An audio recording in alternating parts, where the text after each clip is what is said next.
Hello there, people and listeners of the Familia podcast. I'm absolutely buzzing to welcome back Sarah Willingham onto the podcast.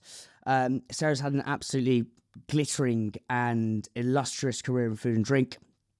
Sarah was head of international at Planet Organic. Planet Organic. I interviewed Planet Organic last week. Planet Hollywood and Pizza Express. Sarah then went on to found Bombay Bicycle Club, a wildly successful chain of Indian restaurants across the UK. In 2015, Sarah appeared on Dragon's Den before taking a break and travelling around the world with her family. And Sarah is now an investor in a load of amazing brands, Tonkotsu, Craft Gin Club, and is the founder of Nightcap, who own, tons of cocktail bars dotted all around London. I was actually in a venture bar, I think the one in Clapham, over the weekend, getting nice and piddled. Yeah. So it's very good fun. So I appreciate that. In Clapham, actually. Yeah, we got loads in Clapham now. So thank you for coming on again. I'm super grateful. It's great to see you. Thanks very much for having me. Where I want to start actually is in potentially quite a random place, but is with Raymond Blanc. Yes. And I know you'd done a program with him. I'm not sure exactly when it was, called The Restaurant. I think you were a judge on The Restaurant. Yeah. And I recently read Marco Pierre White's book, which is in such good biography. And he talks about how his time at Le Gavroche was amazing, but his time at Le Manoir under Raymond Blanc was like a different level. Like Raymond taught him like creativity, how to almost like put art on the plate. It was like a different level of learning.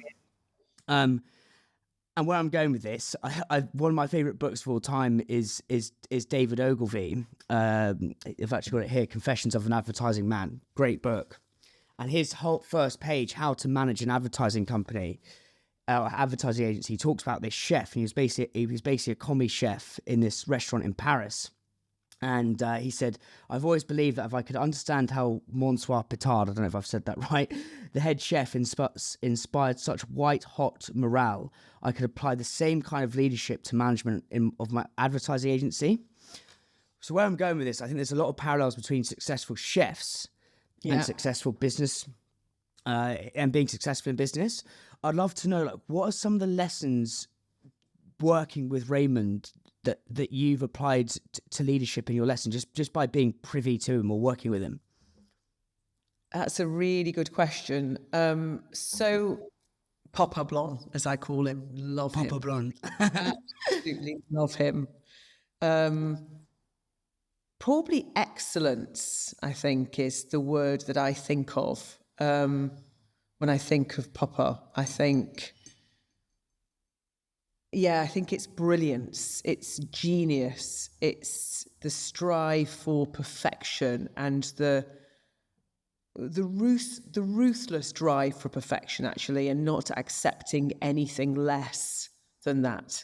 I would say that taught, I learned a lot from him about that. I remember, asking, and I also asked him a question to me is very interesting because, as you know, I love food. I'm a real foodie. I cook. I wake up. I'm the person who just finishing breakfast, I'm already thinking what's for my lunch, and then finishing for my tea. So I'm very driven by tastes in my mouth, and even now with Nightcap, it's so much of it often is about the cocktail. I can taste a cocktail and tell you exactly what's missing. And I'm very lucky. I'm born with a pretty decent palate, actually. It's untrained. It's not a great palate because it's not being trained properly. But I'm having a good natural palate. And I had a very interesting conversation with Raymond where I said to him, "Can you teach a palate? Can you teach that? Or are people born with it?" And very long answer as it often is. But you can only teach a palate to a certain point. And again, I think that's also something that's was very interesting and a really good learning for me, because actually to be the best, you do need to have you need to be going with nature. Don't fight nature. You need to be going with nature, something that you are naturally also very good at, and then get trained in to enhance. It's like, in Australia, and school children, they are assessed, metamorphically assessed, physically assessed early to say, you will make, if you want to pursue swimming, you have the perfect physical makeup for a world-class swimmer. You have the perfect physical makeup for a gymnast.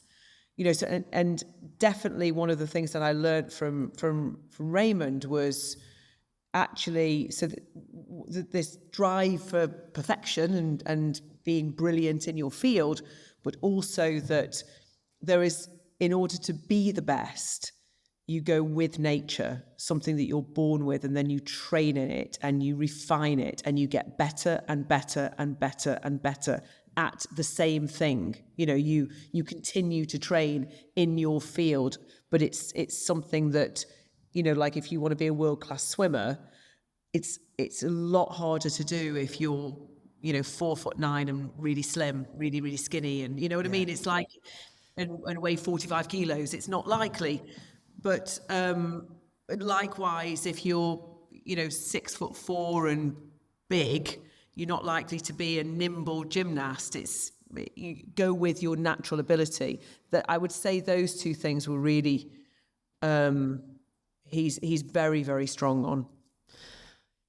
That's why I love speaking to you, Sarah, because I always find stuff that I've never heard before. But it's so interesting is what you said there about go with nature, because I think sometimes the narrative with entrepreneurship is just work 100-hour weeks and you'll eventually get there if you don't give up. But if as the swimming analogy, if you've got someone who's like my height, like 5'5", a bit of a chubby bastard, right? Even if I work 100 hours, and Michael Phelps works 100 hours and he's 6'5", he's going to win that battle. So correct. There's something about you got to work hard, but you've got to lean into that nature. And I suppose that's kind of what I'm trying to do with this. I've realized I found something I love, and I'm just going to repeat. Yeah. But how did you go with your nature? And is the first question, and then the second one is like, if we could line up outside or on Brighton Beach, we could line up 100 entrepreneurs who are going to work 100-hour weeks, or every single one, but they may not hit the same success level as you.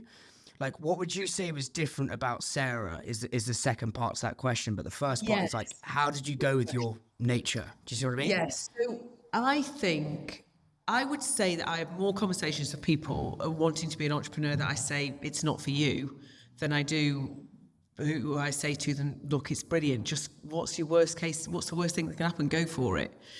To be an entrepreneur, you've got to be self-propelled. That's really important. Self-motivated, self-driven, self-propelled. You have a little jetpack on your back, you fill it with your tools, and off you go. And you fall into a hole, nobody's pulling you out. Your little jet propeller has to go off on the back, and you have to fly out yourself. Very, very important. You have to have the ability to reflect the past and learn from the past, but not live in the past. Really important. You have to be eternally optimistic and driven for the future. You have to enjoy change and progress and want that, not to be scared of it. And you have to have a very healthy relationship with risk. And by healthy, I mean, if you speak to any of the big entrepreneurs, they'll say, I'm not a risk taker, actually, because they're not. None of us are risk takers, really. And I wouldn't class myself up there as, some of the really big entrepreneurs, but we're not risk takers. What we do is we calculate risk and we look at it and we go, can we handle our downside? Yes, we can. Crack on. So you have to have that healthy relationship with risk where you can assess it and you can say, you know what, crack on here. We can handle our downside. You don't risk your house. You don't risk your family. You don't risk your health. You don't risk the things that you can't risk. You assess it and go, no, that's too big a downside. I'm not going to do it. And you walk away. And I also think naturally as well, you have to have the ability to walk away from something. Whilst it's important to have tenacity, you have to know when enough's enough. So I think all of those things, whilst also having, I guess, a bit of hustle so that you can kind of find the business model within whatever it is that you're doing, and, you know, understand that when you do a startup, you're cleaning the toilets one day and doing a presentation the next. And, you know, there's no ego involved in doing one or the other. You just have to crack on and do it. Those, I think, are the things that, along with lots of others, but for me, that I am lucky I had and I have. And therefore, I think that works well. You know, being an entrepreneur suits me. I'm probably really unemployable now. I mean, I hope I'm really unemployable now. I think I'd be a nightmare to employ. But, you know, to always question, I've always questioned the norm. You know, if somebody says, don't walk on the grass, I'm like, but why? Give me a good answer. And of course I won't walk on the grass, but what? Why would I? It's a beautiful day. Surely this is the day to lie on this piece of grass. You know, so it's questioning what I would consider to be sometimes often really stupid rules and stupid decisions. You know, they might be made by a big establishment. You know, perfect example, I was in hospital before I had my first baby, and I was actually in hospital for 11 weeks before I had her on a ward in London, in an NHS hospital. And I was in there for a long time, so I wanted basic things like, actually I wanted a hairdryer, I wanted a fan, it was really hot that summer, and I wanted to be able to bring my laptop in. And they were like, no, you can't have electronics. I'm like, what? The whole ward is full of electronics. What are you talking about? It's full of electronics. No, you can't have electronics. But why not? Well, because it has to get signed off by in the end, why has to get signed off by our electrician. Okay, who's the electrician? How do I get something signed off by the electrician? What do I need to do to make my laptop comply with the electrician? And then ultimately, of course, I managed to speak to the electrician. Anybody that was in there for more than 2 weeks was able to bring laptop, fan, hairdryer in. We all just got a little sticker to say he tested it and it was absolutely fine. But the rule in the first place, I was like, that doesn't make any sense. I'm in a room full of electrical goods. Why can't I have my own thing? Why can't I have something of my own in here? How do I need to get around it? That's, in a business sense, that's, you know, you come across an obstacle. Well, how do I get around it? How do I find my path? How do I find my way? So those are things that I guess, you know, often I'll sit and talk to somebody and I'll think, whoa, you're way too risk averse. You know, you're too, I guess, narrow almost in the thinking of this is the path, this is the way, these are the rules must follow. And when I see or speak to somebody that I think doesn't have a lot of those characteristics, I'm always very honest that actually being an entrepreneur won't be easy for you, because, you know, you're going to fall into a hole and you've got to get yourself out of it. It's a lonely place. So in terms of following the Sarah's nature, what I'm kind of picking up is you've almost got this, as you say, this jetpack propeller, but this question, your nature is almost the word why, like in everything. Why are we doing it like this? Why with your, like, whatever bars you're opening, like almost challenging convention.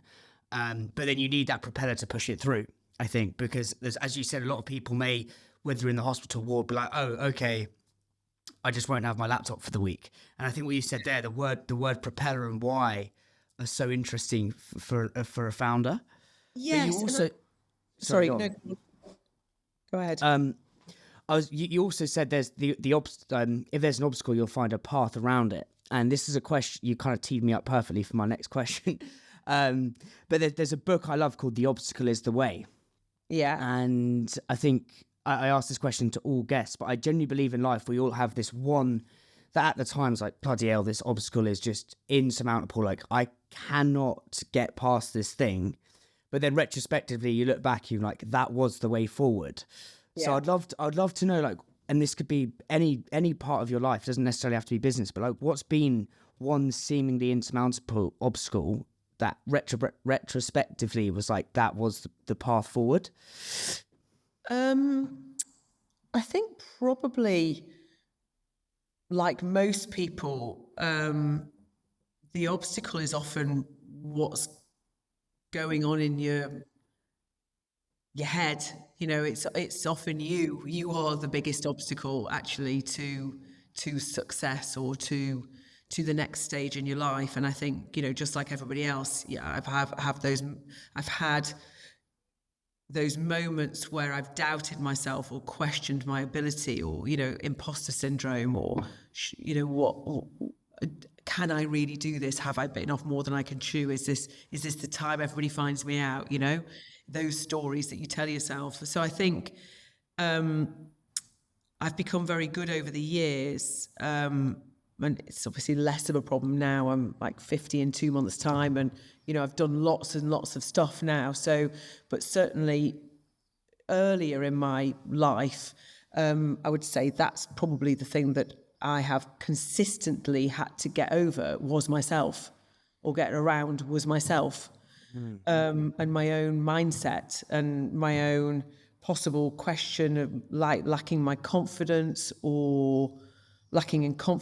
or questioning my ability, whatever it might be. That's what I've always had to talk myself through. And it definitely helps to do that regularly, so you always see the outcome, if that makes sense. You know, you see that, okay, I've talked myself around this one. Like, again, what's the worst thing that can happen? Just get on with it. Just move forward.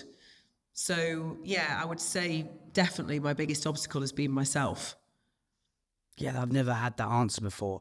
So, and I think people are listening to this to get out their own way in some respects. Like, I think you're so right. Whether that's going to a buyer's meeting at the Tesco head office, you can talk yourself into all these. The phrase I think I love is like, you suffer more in imagination than reality, and it's like you can create these obstacles in your own head. But I'd love to zoom in and like, is there a specific example like earlier on in your career? Because obviously now you've got so much confidence, but like, was there an example when you had the imposter syndrome, was like, you know, racing in your head, and like, what were some of the tools you came up with to chip away at that obstacle? So it's a story I've told before. Actually, it was in a BBC interview. So I think people may have heard this before. I don't know, but so excuse me if you've already heard it. But it was like it was a really big moment, actually, in imposter syndrome. I was in my mid to late 20s, and I was working at Pizza Express at the time, and I got a job, and I was working for the board, and we were buying Kettners in Soho, and I was running the project. And I went to a meeting with our lawyers and their lawyers to sort of finalise the deal, really, to go through page turning on the sale and purchase agreement. And I was a little bit late for the meeting, 2 or 3 minutes late, and I walked in, and as I walked in, the lawyer on the other side hardly looked up and said, "Oh, thank God for that. Mine's white with 1 sugar." And it was a real moment. And just to put it into context, you know, this is a long time ago. Not saying that things have necessarily changed much since then, but that was absolutely the story of my 20s, you know, without a doubt, of always being more senior within the roles that I'd had than you might think for, 1, a woman, and 2, my age. So I put my bag down and went over, and it was a filter coffee thing, and poured a coffee. Walked over to him and put it in front of him and said, "Would anybody else like one?" And nobody else did. Obviously, everybody else in the room realised what he'd done, and I don't think anybody was actually breathing at that moment. And I went back, made myself a coffee, and then sat in front of him with my coffee, his coffee. Since then, I've put a little bit more lip gloss on, as I always do now at the beginning of a meeting. I've always got my lip gloss with me, and said, "Shall we start the meeting?" And he looked up, and I watched the colour drain from his face. And it was such an important moment to me when I realised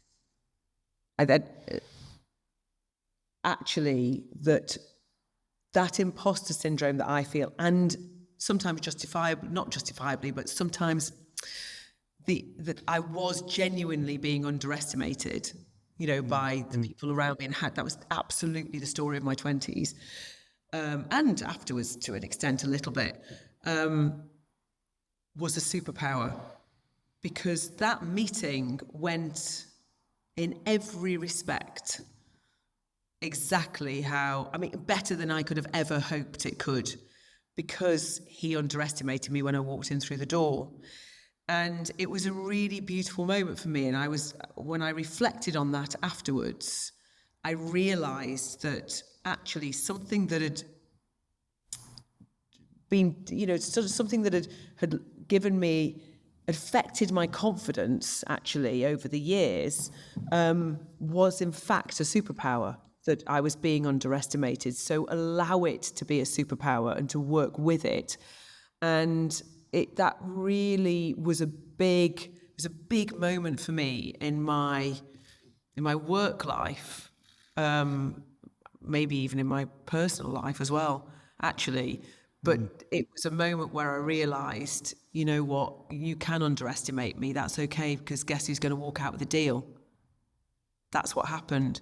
And it was a very, very powerful, actual perfect example of when imposter syndrome or being underestimated worked, and it's never left me. It's never left me.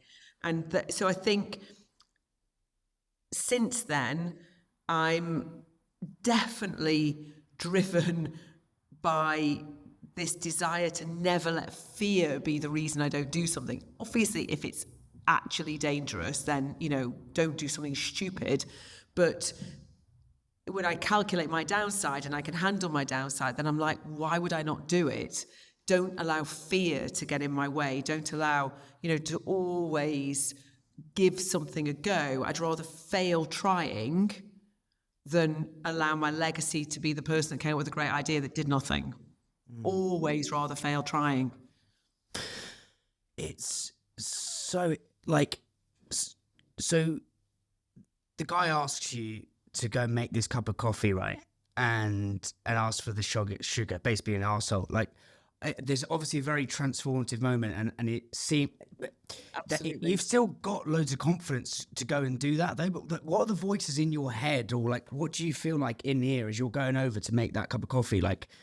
What's going through your head at that time? Because for you then to go and sit down and say, right, we're going to start this meeting. What was going on in the Sarah before that pivotal transformative moment? I actually remember saying to myself, breathe. I remember it. Right. Because I think me in my 20s, obviously less reflective, more quick-tempered, that's just a younger version of me, right? I wanted to just shout at him and tell him what a dick he was, frankly. But I remember thinking, no, this is a moment, and I think we all have a few of those in our life, but this was definitely a transformative moment for me, where I played it well, whereas, probably even 2 years before, I wouldn't have played it well. I probably would have just been rude to somebody, and that then I don't hold the upper hand if I'd have then been rude to him. Yes, of course he was rude and he deserved it, but I don't hold the upper hand. The meeting wouldn't have gone well. Actually, the fact that I played it the way that I did, and I actually made him the coffee, no problem, made myself a coffee, asked anybody else in the room if they wanted a coffee, meant that he sat there and I just watched, honestly, I watched the colour drain from his face, so embarrassed. And obviously never apologised it because that's the type of person he was. And But everyone else in the room knew your role, right?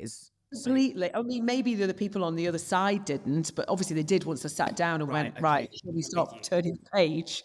You know, but my God. What an idiot. What an idiot. He was But an like, absolute idiot. thank you so much for that, because it was just this sort of perfect, almost like theatrical moment. It was almost staged. It was so perfect, of where I realized this moment where I realized that actually the fact that everybody had been underestimating me for so many years, it's like, let them. So what? It's a superpower. Let them all underestimate me. This is great. In fact, I have a benefit that they're all underestimating me. So don't let that be a thing that messes with your head, Sarah. Actually, walk in and apply a bit more lip gloss and hope they do underestimate you. Because you're the one who walks out with a deal when they underestimate you. I've got a friend who, and I know you said this like back in the day. This is still happening like right now. Like I've got a very good friend who works for a fast-paced brand. I won't say the names. She sits in a board meeting with loads of quote unquote like, like old white guys, to put it bluntly as that, and who haven't actually had food experience. So she has, right? But she feels, and she's a little bit older, has that feeling of like, where she's not being like you. She's letting it actually crush her. And because I see her all the time. What advice could you give to someone who doesn't have that transformative moment over the hot cup of coffee? Like someone who is kind of having avalanches of imposter syndrome. Like what advice could you give to someone to like kind of not snap out of it, because that's the wrong way of saying it, but do you know what I mean? I think first of all you have to ask what the true impact is. So if the true impact is that it's actually a practical one, you can see the path, as in you're putting very, very good proposals forward and it's getting knocked back. So i.e. you are being, I'm not talking about your head, I'm not talking about mindset, I'm talking about actually you are being held back because you are a woman. Then I think you have to take action and you have to do something. You have to speak to people, you have to do something, you have to change it. You have to make sure that behavior, you have to leave, one or the other. You can't. That's not a world in which you can exist. You either have to change them or you have to go if you can't change them. And I'm a big believer in don't fight battles you can't win. Yeah. She has actually left, funnily enough, but like, sad reality. But if don't waste your life on that. It's an annoyance, and I'm sure there'd be a lot of people jumping up and down listening to that, going, "What? No, you've got to fight. But same time, we've got one life, and pick your battles. Yeah. Can you change them? If the answer is yes, absolutely fight. But I think the other thing is you've got to ask yourself, is that the reality? So is it actually affecting the business, your ability to the job that you're doing, and not because of your mindset, but because physically they're just stopping stuff happening, or is it a mindset? And I think it's much easier to deal with a mindset. If it is crushing you because you are lacking, it's making you lack confidence in yourself, then I actually think the path of talking to somebody, getting a good coach, finding a good friend or a mentor or somebody that you respect or look up to, or somebody a friend that just calls bullshit, basically, a good friend, or a professional coach. I think that's when it's very, very, very good to work with somebody, or to at least have somebody there that's like a sounding board that you can talk to, that you can offload. and that can help you see the path. Because often you know the answer, you know what you need to do in terms of mindset. It's all there. It's just sometimes there's no perspective because you're in it. Sometimes you need somebody just to grab you like by the collar and pull you right back, so that you can have an overview of the whole thing. And only when you have real perspective of the whole situation, I think, are you able to make proper decisions. So you need to be able to take that step back. And if you can't do it yourself, then you need to find somebody who helps you do that. And then when you do have perspective of the whole thing, I think it's often really clear. Maybe it's just one person. Maybe it's all in your head. Maybe it's a whole group of people that you need to split up. Like, what do you actually have in your hands? Where does your power lie? Work out where you can win and go in there and make that change. There's always a way somehow. And genuinely, if you don't find it, I think she's probably done the right thing if she can't find it. But I would say you have to work out where your power is within the situation. It's hard without an actual situation, if you see what I mean. But yeah, for sure. yeah. Have you ever had a business coach, and like, what did he or she impart on you? Like, any wisdom that we could kind of viscerally part onto our listeners? Yeah, so I've not actually, and I think one of the reasons why I've not is, this sort of nature thing. I am brutal with myself, in actually, for the most part, in a good way, in the sense that I'm constantly challenging constantly questioning and challenging my decisions. So always going back, why have I done this? What's driven it? What matters to me? So that I keep a level of perspective. But what I have had over the years are amazing people around me. So I'm very, very lucky to be married to an exceptional human being who is not only smarter than me and brilliant at business and different aspects of business than I am. So together we're a great team, but also very reflective, very philosophical, much more than I am. So questions, wants to discuss, definitely I have grown a lot as a human by being married to him, because he has helped me to challenge myself and to be more reflective. So that's really great. And in a business sense, I have always had when I've met good people, I've kept hold of them. You know, they're still very good friends. The chair of Nightcap today was in that meeting that I just talked about, on the right side of the table, obviously, was in that meeting. And he was a managing partner of one of the really big law firms. And although he's never been a mentor in official capacity, he's a rock. He's absolutely a rock in my life, and has been so often the voice of reason and sanity when sometimes I've not been able to see the wood for the trees. So he has been somebody that I can phone and learn from and know that he loves me, or won't judge me, I should say. He's there to want me to be my best self. So there's no judgment. He just wants to help me be my best self. So although it's not official, he is, he's been a very solid presence, I guess, in my life. Very rational. Are there any examples of that, just to add some like sort of meat to the proverbial bone? Like, I think that would help. He is, so one of the best pieces of advice he ever gave me was to surround yourself with brilliant people. And that was in my 20s. I remember thinking, well, I mean, that's not exactly rocket science, obviously. Yeah.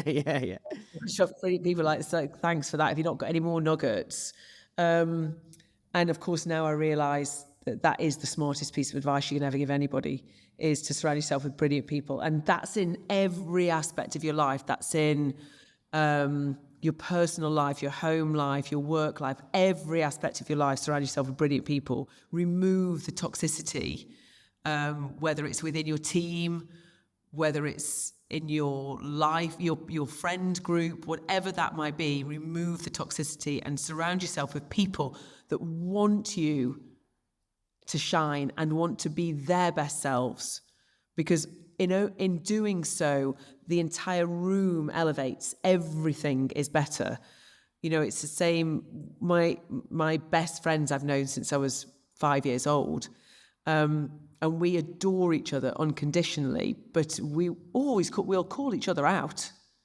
If we're being moronic, we'll absolutely call each other out. Do you think that's quite a northern thing? Because it's actually, yeah. That my mum's a northerner.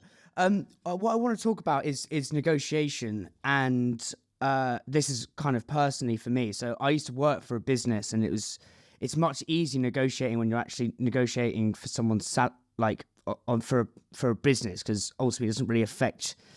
You may get a bonus, which is great, but you still get the salary coming in. Whereas now I'm on my own, I'm having to negotiate my own deals. And what I'm struggling with is how to separate myself from the actual business.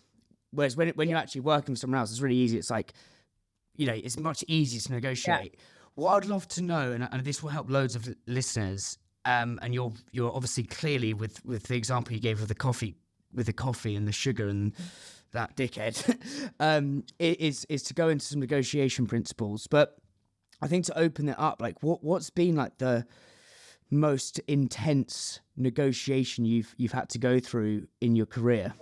Yeah, so without a doubt, oh my God, and I've been through some pretty hectic negotiations.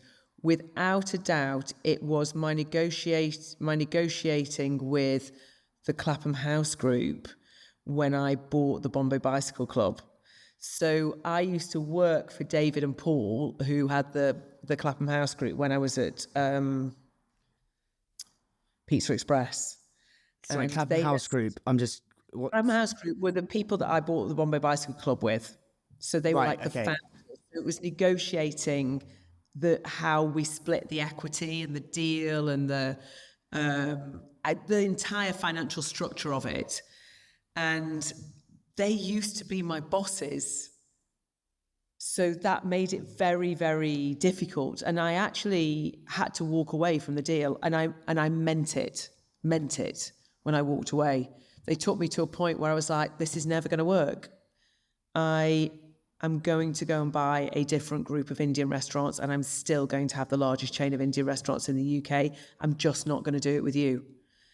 And I remember where I was stood when I said that. I can still feel my heart rate goes up. My heart, I think my pulse must have been about 160 at this point. It was, I couldn't believe it. It's like Sarah the Small.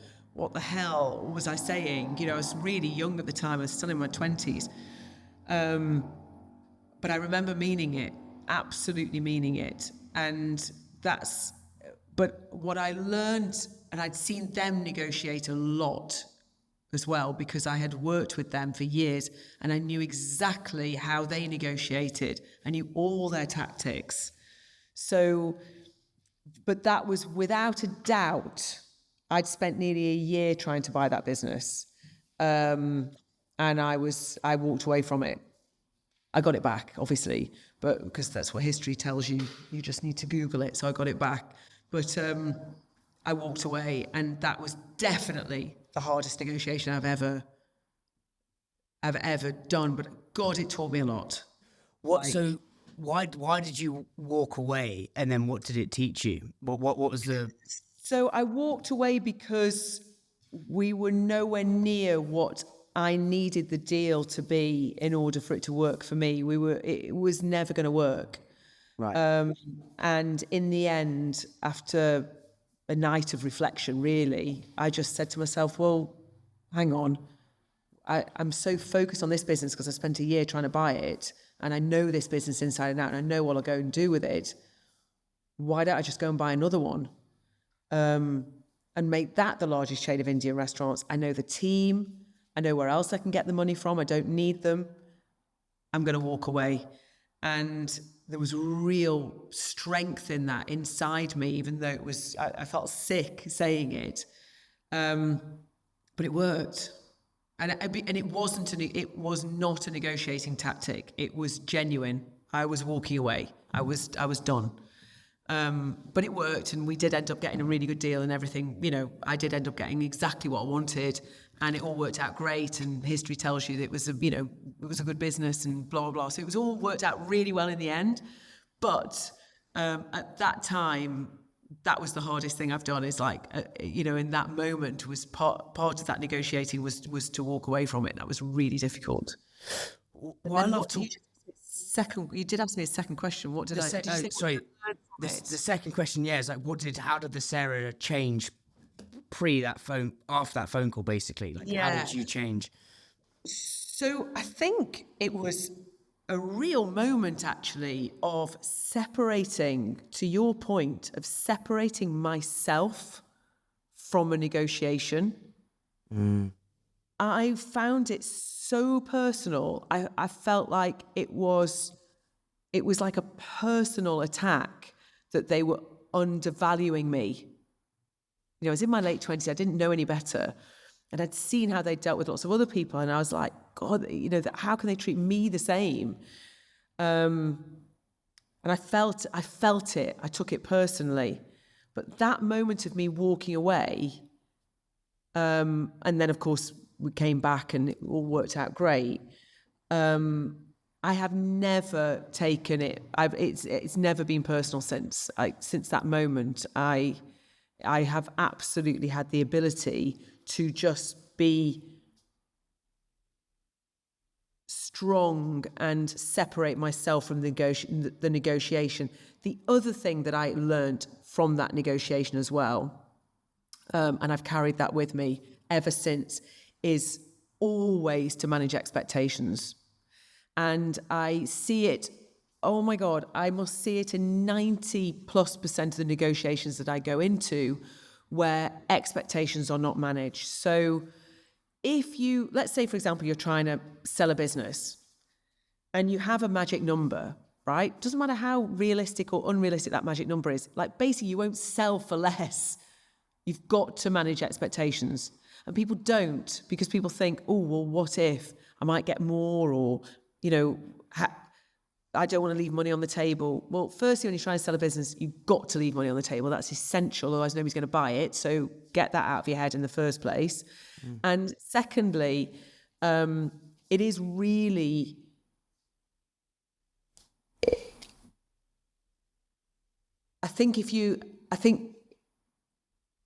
Just trying to think what I was trying to remember exactly what I was just about to say. I've completely lost my thought. What was I just in the middle of saying there? I can't remember what you're talking. It's about managing expectations. Yeah, so that's it. Yes, and you see it like magical number. Most brands, yes, not brands, people come up with. Manage the expectations of people around you. It's really, really important. So people don't do it because they think that they're going to leave money on the table. That's what I was going to say. So don't be greedy in a negotiation. Just be honest with yourself. I will do it for this. That's it. Like, this is what I will do it for. It's not negotiation. I'm just being really straight. That's what I will do it for. Now, one of the things that I learned from them, and I've seen it with a lot of other people as well, is they come in really, really low, and they do that to try and knock your confidence in a negotiation. So let's say, I'll just use numbers to make it. Let's say this is worth £10,000, and I think it's worth £10,000, and they probably think it's worth 8.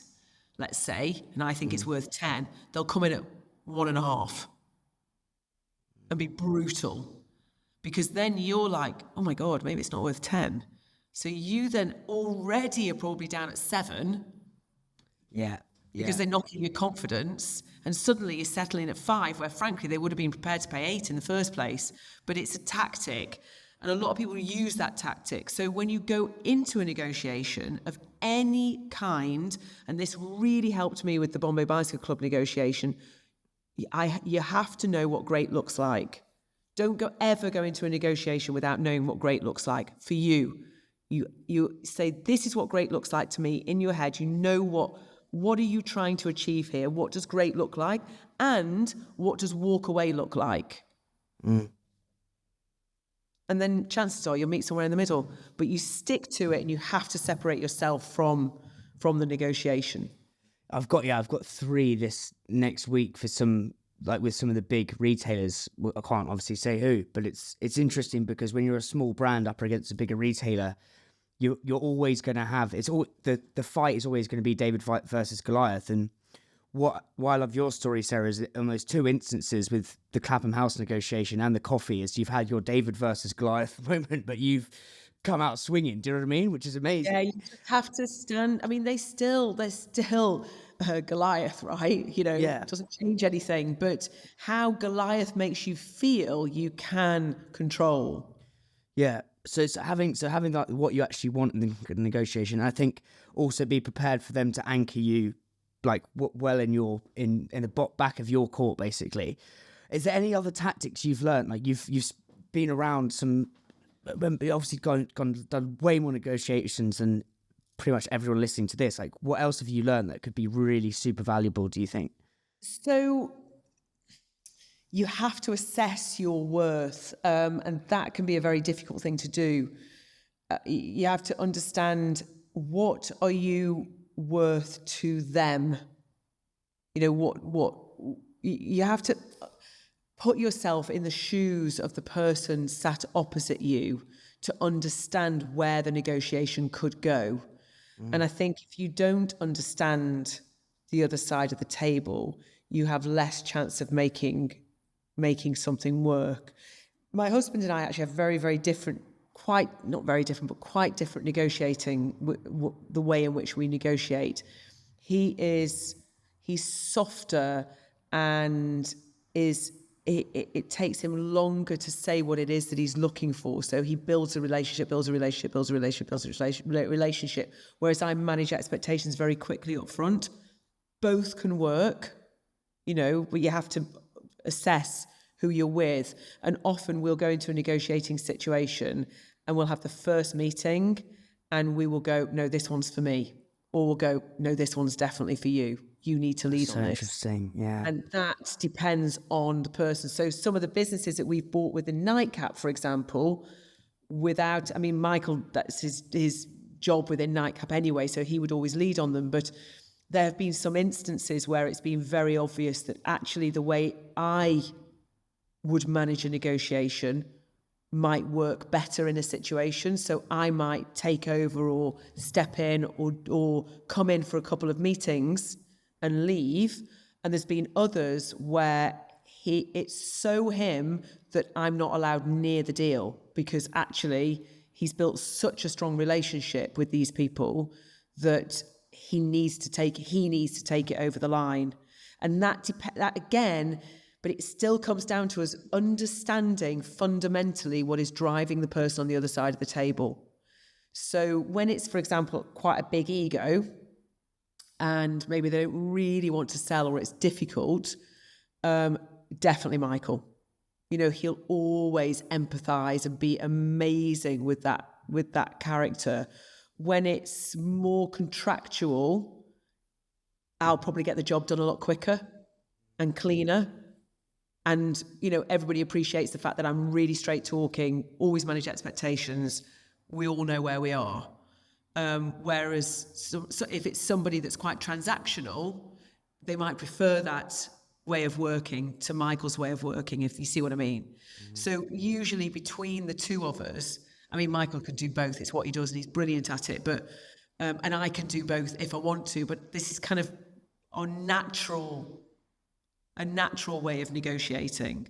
So you've got to understand, what does great look like to you? But then also as part of that, it's really important to understand what are you worth to them? Goes back to what we said at the beginning when we were talking about Raymond Blanc, about going with your nature. And it's the same in negotiation of going with your natural style. And I think a lot of the books I've read, because at the minute I am very much a small fry, I'm having to negotiate with bigger people, but I'm having to separate myself from that. But I think a lot of these books like almost tell you to be this bloody American cop. Do you know what I mean? Or like this FBI investigator. And it's like, if that's not your natural, just go with your natural kind of, go with your nature. That's super valuable. What I want to talk about now is you've done it. Done loads of traveling, and I've kind of looked on your Instagram, and you kind of have this wanderlust for traveling. And what I'd love to know is, what is one country you've been to on your wanderlust adventures? Yeah. That has opened a new perspective that's changed the way you live in Brighton. Yes, and London. A couple, but I think the place in the world that's probably two places actually that have had the biggest impact on me. Firstly, Byron Bay in Australia is my spiritual home, really. Mine and the family's. We've been there for years. We used to try and go for a month a year. We used to do home swapping. Years and years and years ago, we used to swap our home for a month and go and stay there. And now it's just like a second home now. The kids, when we went traveling, the kids went to school there for 12 weeks, and we've got a lot of friends there. We love it. And time stands still in Byron. It's slow, and everybody has time to stop and to talk and to just be in the moment. In Byron, there is only now, right now, this moment. Byron, that's in Australia, right? It is.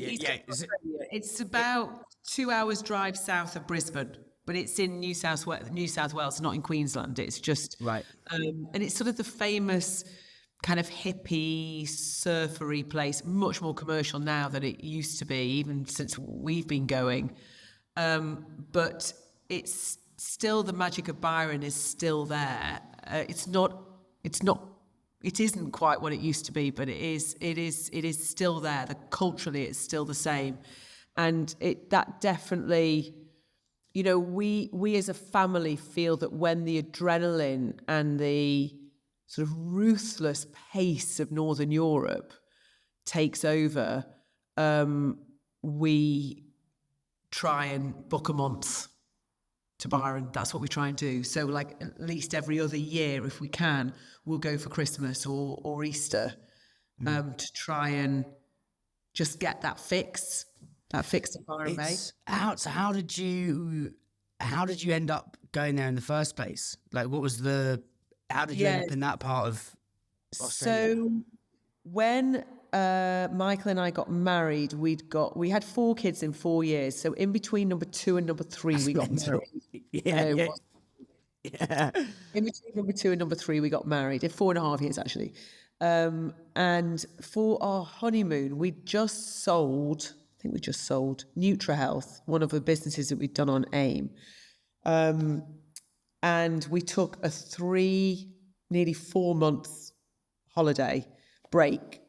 We were able to do a lot of stuff online even then, actually.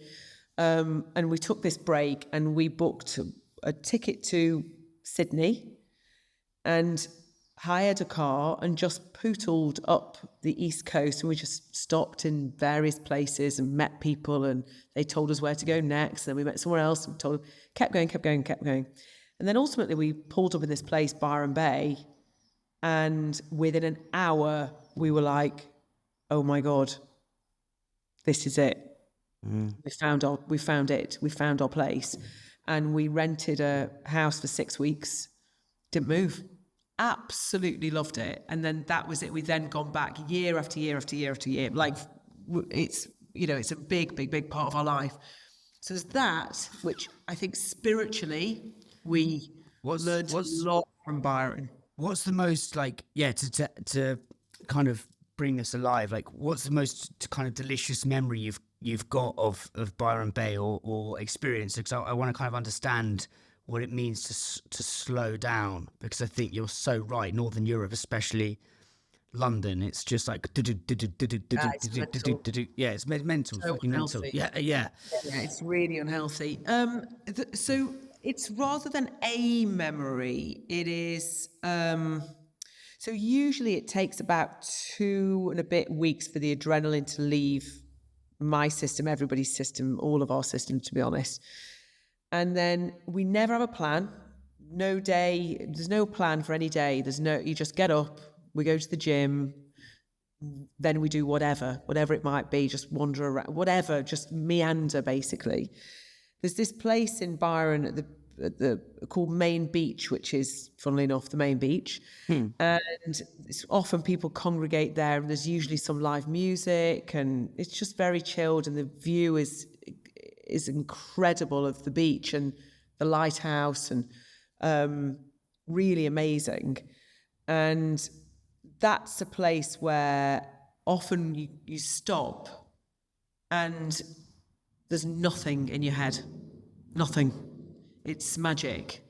And there's a lighthouse walk, which is also, it's about 10K, beautiful lighthouse walk, all around the coast. And again, you can do that whole walk and think of nothing. And that's my memory of Byron Bay, is that I have the ability to completely empty my head.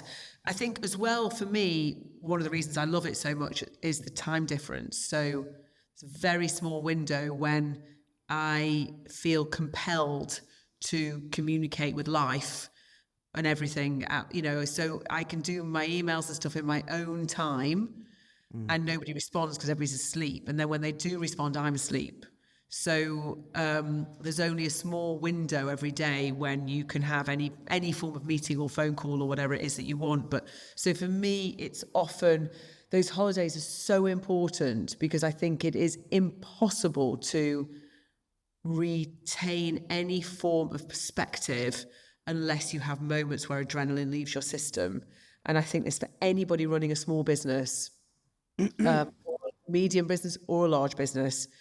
One of the biggest challenges that you have, and one of the hardest things to be able to do, is to take that step back and have perspective. Because if you spend all your time in the business and in the detail, you will not be able to, you can't stand back and see the whole business in front of you. All you can do is see that stuff that you're working really hard at in that moment. And I think, for me, those holidays are imperative. They're really, really, really important. Because the adrenaline leaves my system. You told me something last time that actually I made a note of, and I refer back to it a lot. The exact words you said on our last podcast is, when you have adrenaline, you think you have clarity, but actually you have to get off the hedonistic or the work treadmill and get off the adrenaline is an ostensible or / illusionary form of clarity, and actually it's stepping back. And I do actually try and apply that as much as I can. Don't always adhere to it, but I try to. But what was the other country that is kind of... Yes, so the other place is a place called Villar in the Swiss mountains. And there I found nature in a way that I've never done in my life before. And now it's really... I breathe deeper there than I do anywhere else in the world. It's quite extraordinary, actually. And we lived there for 2 years. And I found trail running and hiking and just a pure joy in nature that now, actually, which is incredible, when I go back to the mountains, it doesn't even have to be Villar, but Villar in particular is very special because I know it and I know the trails and I know how it operates. But go back to that environment, the adrenaline leaves my system really quickly. I empty my head very, very, very quickly, and I breathe deeply very, very quickly. So even a weekend there can help me reset in a way that a 2-week holiday would normally. So that's not only was it an enormous part of my life and very important, but it now still plays a very important part in my life that it's where I can go to it's where I can go to find nature, to be at peace with nature. And the stillness, the silence, there's no wind. It's incredible how much peace I find on those trails. Love it. It's an amazing. I love the mountains. Love them. And I'm not just talking about, yes, I've learned to ski not quite recently, so I'm not a brilliant skier, but I love it, and I love the mountains in the winter. But really, in the spring and the summer, they're magic. Really magic. And then, in terms of the other part of that question, is how you try and bring that to living in the UK. Is that the two places you said with Byron, it was slowing down. With to be honest, but with the place in Switzerland, I can't forget the name. Yeah, that was it. It's both slowing down. So how are you, like, on a day-to-day when you are in London or Brighton, where it is busy, like, how are you slowing down despite being surrounded by chaos? So it is conscious of that, exactly as you just talked about, conscious of that adrenaline fill that happens so easily. And as junkies, we feel clear and we feel alive and we feel brilliant, we feel on really good form, but the reality is it's adrenaline a lot of the time. So what I do try and do is get into nature. So I've got a dog now, and try and take the dog for a walk or be on my own, and go I've got the South Downs quite close by. Even if I'm in London, even just walking up Primrose Hill and through the parks. But again, I try and get on the trail. There's a trail around the outside of Primrose Hill and Regent's Park, which is actually, it's on the grass. It's not concrete. And to me, it's the concrete that I can't, for some reason, if I'm walking on concrete, I can't empty my head. It's still Another thing, yeah. Man-made. I have to actually have my feet on nature. So I have to have my trail shoes on, and I have to be walking through grass, even if it's pruned grass in Primrose Hill, which is where our flat is. It's better than walking up the normal concrete paths. And I don't listen to anything in my ears. I try to just let it all wash over me, so that it's kind of all happening in my head. If I have something in my ears, it's still input. When I'm trying to empty my head, it doesn't work to have input for me. So I definitely get there quicker than I ever have done before, because of my time spent in both Byron and in Villar. But I'm conscious of it. But, in all honesty, living in Switzerland for me I was living my best life. Like, there was no doubt at all. That was, my mind was so wonderful during that time then. Really, really clear. It was beautiful, actually. Hardly any adrenaline in my system. It was wonderful. But now I just have to be conscious to get back to it wherever I can. I have 4 teenagers, wonderful husband, very demanding work. There's a lot now of input, so I have to try very hard to retreat. And I've got very good at understanding that unless I have perspective, and unless I am firing on all cylinders, actually, I don't, I need that to be able to run the business well. I need that to be a good mom. I need that to be, a good wife. I need that to be a fully functioning human, basically. So I'm now very good at understanding, because of my time in Villar and Byron, that I have to take that time to empty my head and be still. It's mad. And what I want to explore is, you have this kind of this calmness to you, Sarah, but then you work in you own loads of not nightclubs, like cocktail bars. And I know Ibiza's a big, you like going to Ibiza. I think Ibiza's one of my favourite places on the world. It's like the complete polar opposite, right? But it's still good crack. It's still great fun. Yeah. And what I've asked this to a lot of chefs I've interviewed, and a lot of these chefs, they say that they go to these different places and will pick up different inputs that they then apply to their businesses. Yes. I think there's a restaurant up in Leeds, a chef called Tommy Banks, and you walk into the restaurant and the tables are just, the chairs and the tables are turned slightly like that, which is really random, but you walk in and it feels more open. What are some of like the crazy weird things you've picked up from being in Ibiza that you applied to some of your bars in London? Definitely, and I think that's very true, actually. Like, I completely geek out on bars. So sometimes I will just go for a night to somewhere like Lisbon or Paris or wherever, just to visit the 3 bars that are in the top 100, you know, in that city, because I totally geek out on them. And I love bars and learning and understanding about cocktails and tastes. And I love it.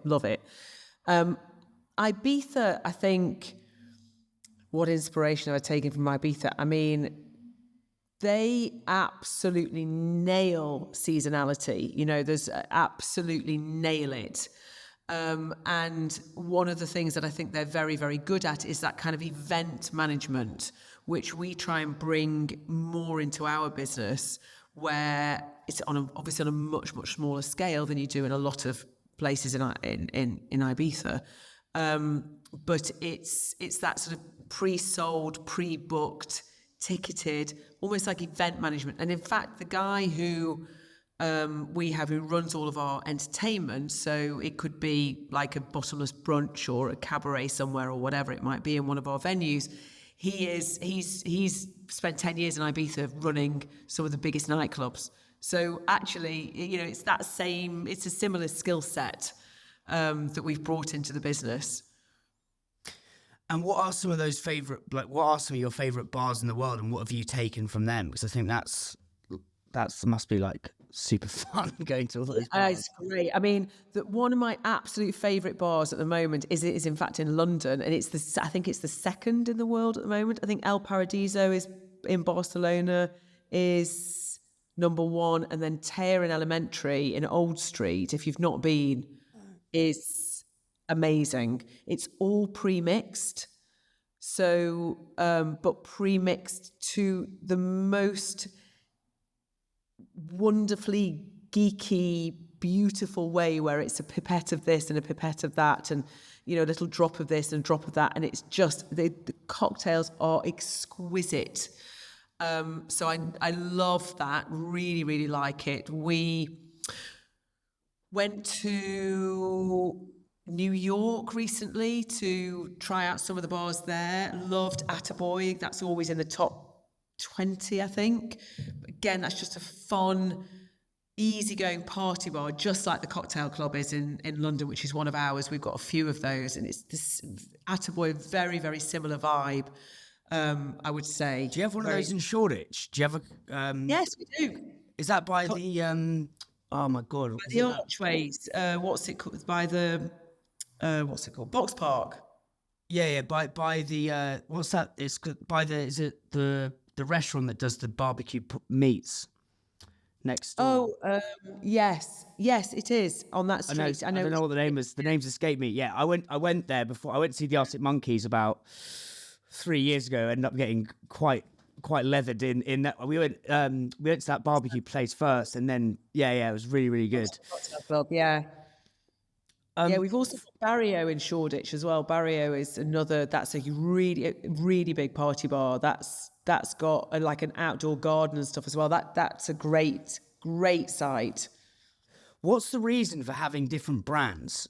Because like I don't just like some people would say keep it all under one brand so you get that consistency.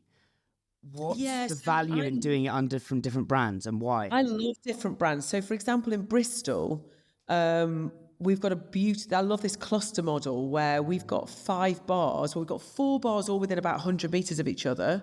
And then we've got 1 bar 300 metres away, 400 metres away. So we've got 5 bars really, really close to each other. So we've just recently acquired Dirty Martini as well, all on the same street in Corn Street.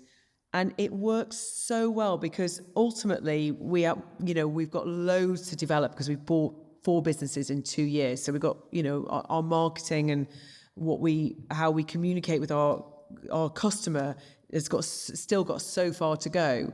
But ultimately we have the ability to cross sell. So the nice thing is you might not want to go to Dirty Martini every single Friday this month, but you want to go out. Well, go to Blame Gloria, go to Tonight Josephine, go to the Cocktail Club and go to Blame Gloria and go to Dirty Martini. Or you might want to go to Dirty Martini earlier, then go on to Blame and finish at the Cocktail Club because that's always the biggest party.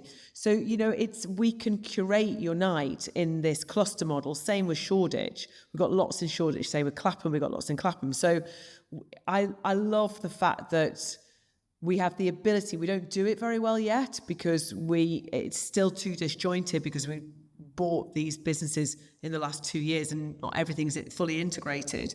But certainly by this time next year, if not sooner, we will be in a position to more curate your night. What do you fancy doing tonight? And we'll be able to point you in the right direction.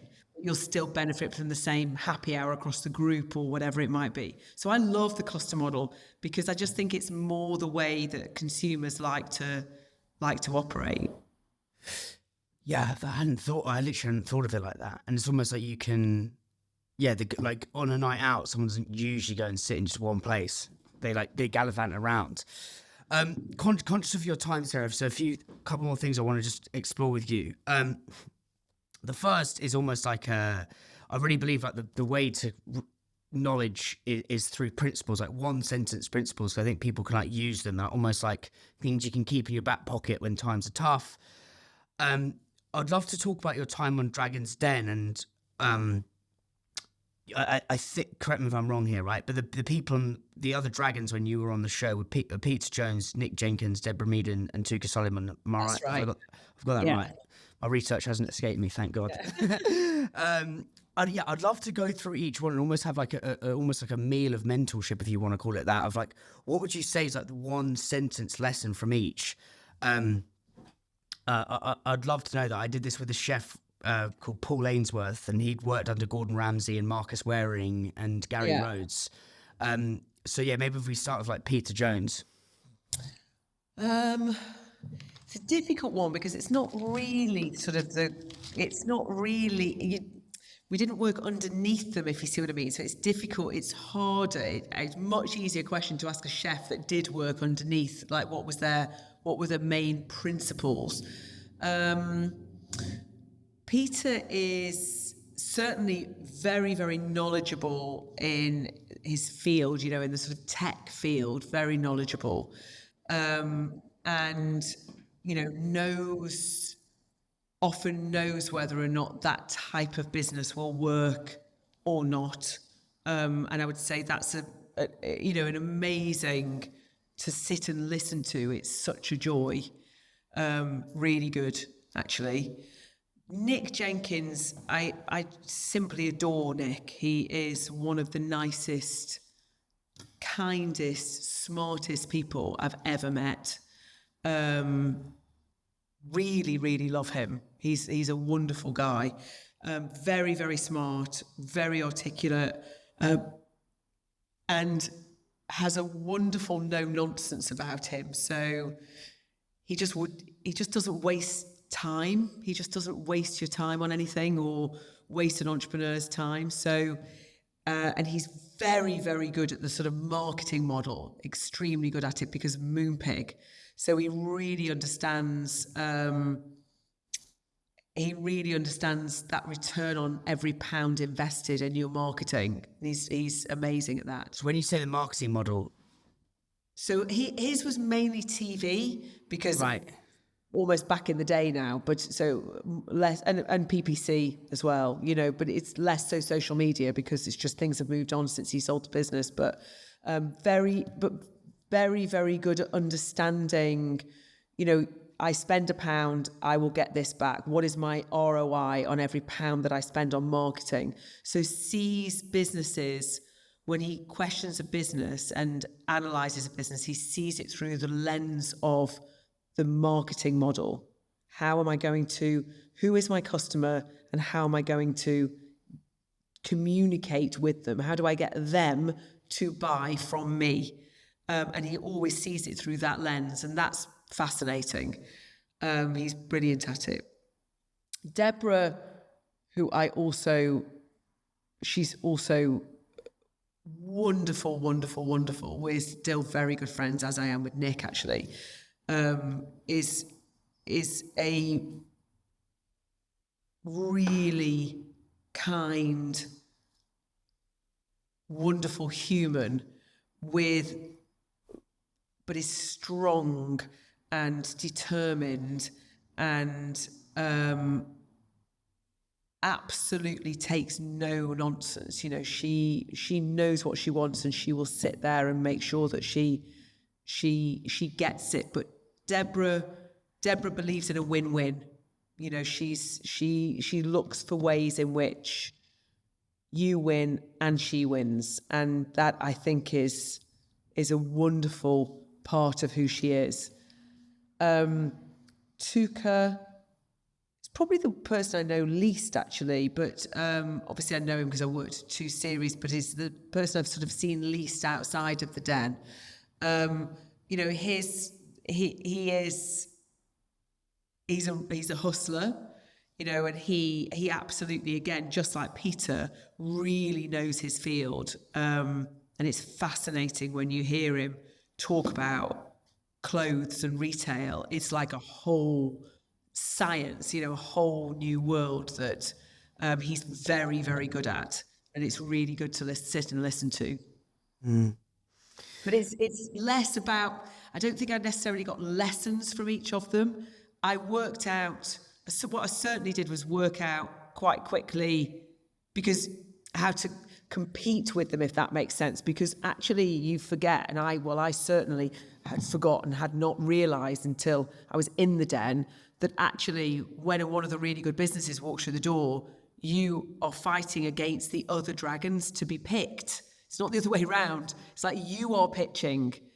And that I got good at that. I learned, okay, this is what they're really good at. This is their tell. This is when I know they're trying to get me to change my mind. This is their strategy. Certainly with Deborah and Peter, who were very well established and I thought they had quite clear strategies when they liked a business. So I had to learn to work with that. Otherwise, they would just frankly win all the really good stuff. So that was really good fun. I liked that.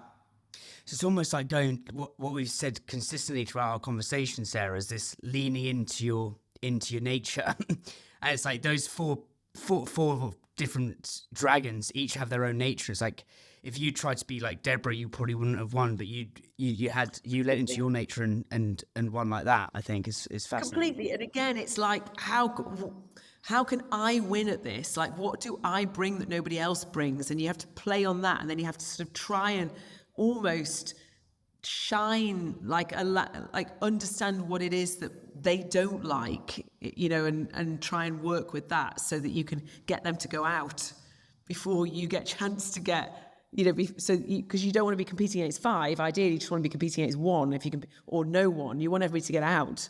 So it's almost a game, actually, and you see them play it. And what did you learn?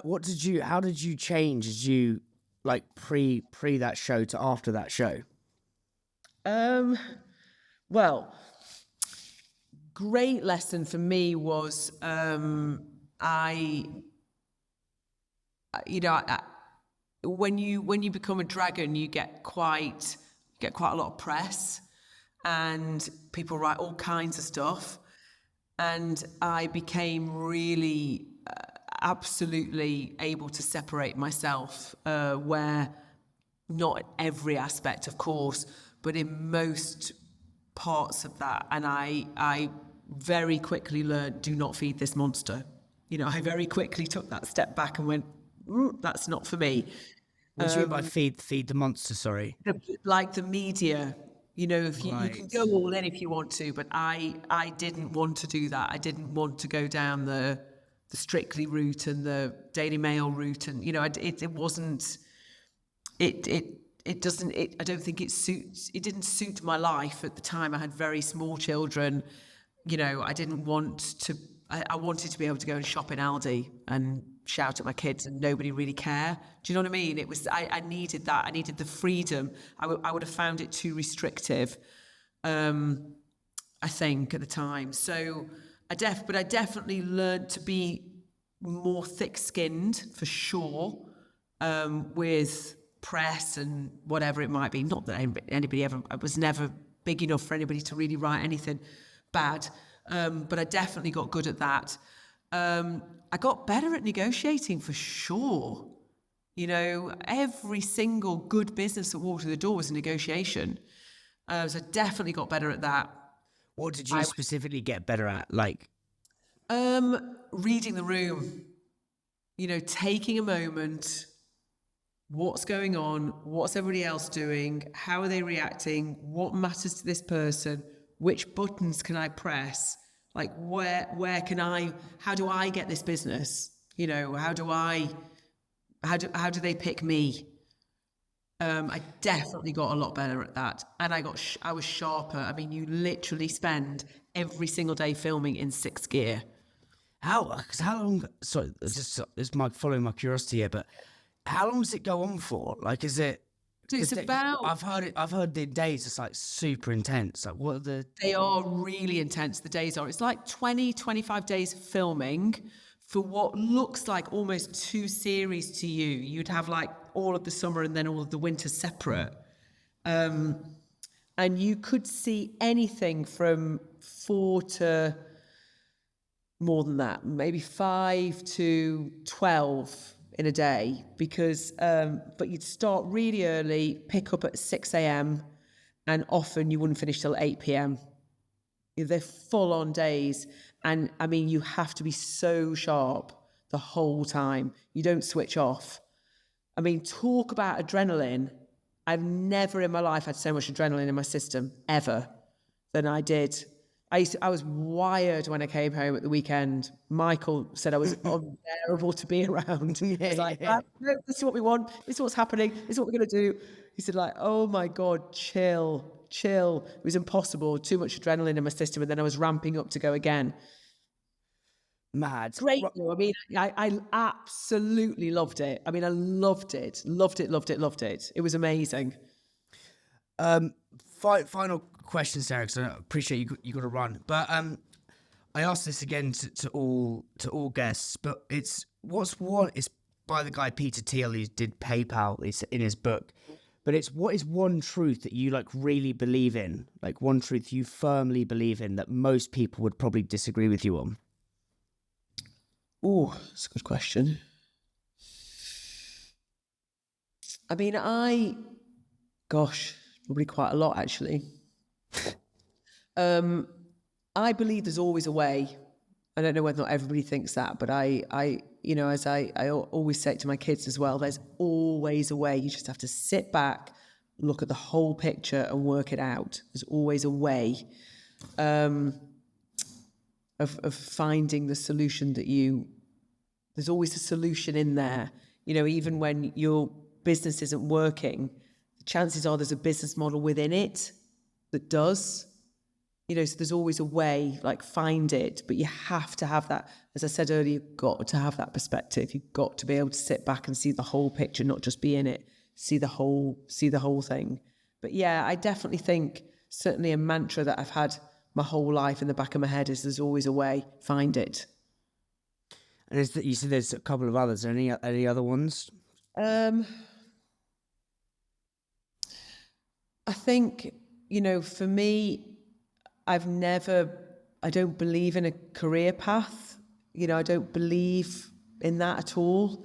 I believe in a life path, and I believe that work and your career has to fall into place to fit that life. And therefore, life changes. You have periods of your life where you're different, you grow, you change, you have different responsibilities. The chances are your career, your work is not going to fit all of those paths, and therefore it's completely fine to change, because you should change it. You don't try and make life fit within this career path. That's just a path to misery. That's not going to work. You have to, your life is work out the life that you want and the direction that your life's going in, and then make your career fit in. And if the thing that you're doing currently doesn't, change it and make it fit in, because that is when you find fulfillment and happiness, when everything falls into place around the life that you want. Yeah, perfect way to end. I think the consistent theme throughout the whole conversation has been this like follow your nature, whether it's from Raymond Blanc to, you know, not a life path, career path, how you stood out in Dragon's Den. And I think I'm definitely going to, take that with me. I think there's loads in that for listeners. But Sarah, it's always an utter joy and incredibly grateful. Thank you. Likewise. Thank you so much for having me on. I really appreciate it. It's great to see you again.